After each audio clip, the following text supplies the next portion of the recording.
9 minus 6 times 2, then divided by 3.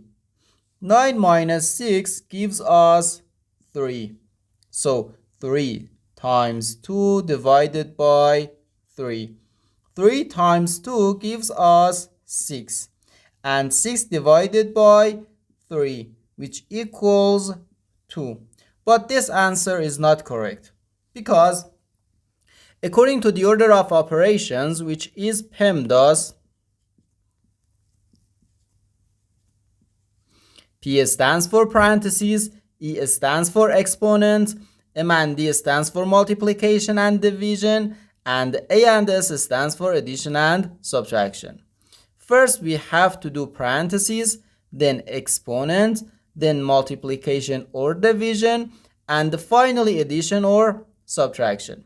Remember that multiplication and division have equal priority and we have to work from left to right. And the same applies to addition and subtraction. Here in this expression, we have one subtraction, one multiplication, and one division. Okay? In PEMDAS, multiplication and division have a higher priority than subtraction.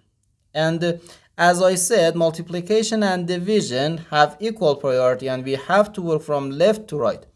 So first we have to do this multiplication, not this subtraction, then this division, and finally this subtraction. Okay?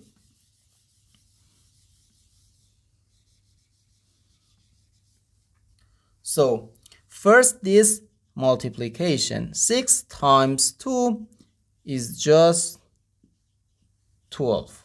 So 9 minus 12 divided by 3. Now we have to do this division, because in PEMDAS, division comes before subtraction. 12 divided by 3 is 4.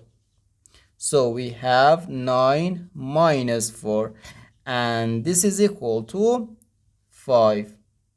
So therefore, our final answer to this problem is just 5. The correct answer is 5.